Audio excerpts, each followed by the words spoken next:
Ahoy there, Time Masters. Spoilers today, my friends. We're giving that big Legends of Tomorrow season finale a solid recap and review.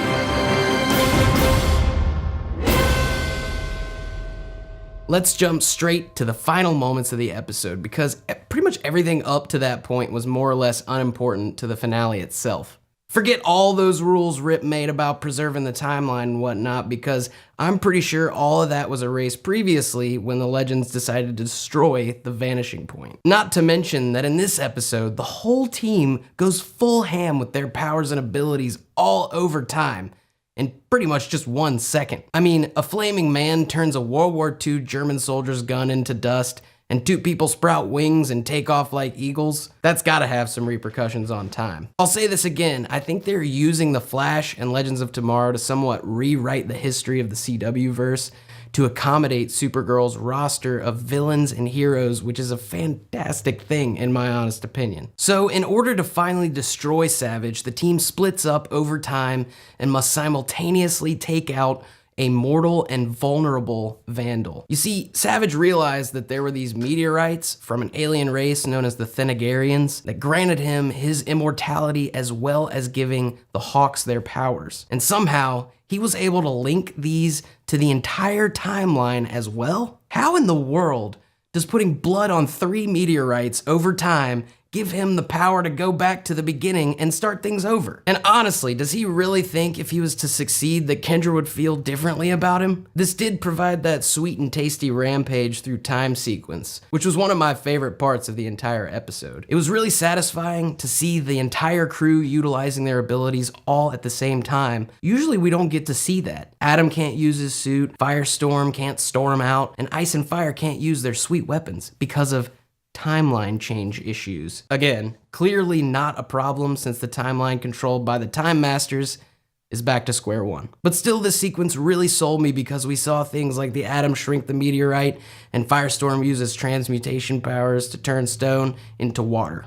True alchemy, ladies and gentlemen. With only one last threat remaining, Rip decides to cowboy up in his usual fashion by scooping up the remaining meteorite and flying it into the sun. Rip, you didn't think, hey, I have this time ship with escape pods.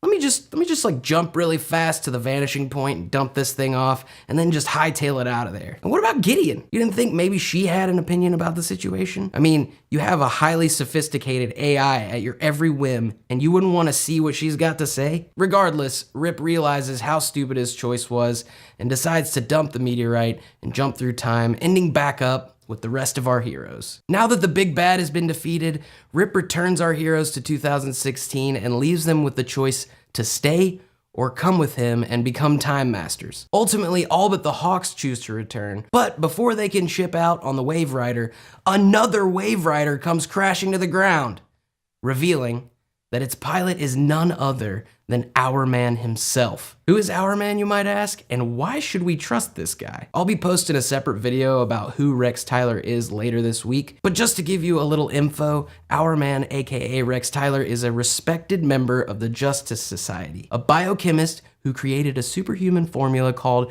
Miraclo that dons him super strength, speed, and durability, but only for an hour. Once again, he is a respected member of the Justice Society, so expect him to become of great importance to the Legends in the future. Wow, I must say this show wasn't quite hitting all its marks for me when it first started. I was a bit confused at first since in its initial reveal it was shown that not only would we be seeing Ronnie Raymond as Firestorm, but we would also have The Flash and Arrow along for the ride. Well, it didn't really turn out quite that way, and what we ended up with was somewhat subpar. That being said, throughout this first season, they have upped their ante with almost every episode, and with the addition of Supergirl to the CW roster, I'm fairly confident that this show can only grow. Yeah, the Legends finale did kind of start off slow, but it absolutely ended with a bang. Having all our heroes utilizing themselves and their abilities to the fullest simultaneously was absolute pure gold. I really hope that they can continue this same enthusiasm as they progress through the show's next seasons. Guys, keep in mind, this is all just my opinion and observation. I do want to know, what did you think of the Legends finale? Maybe even tell me your favorite part.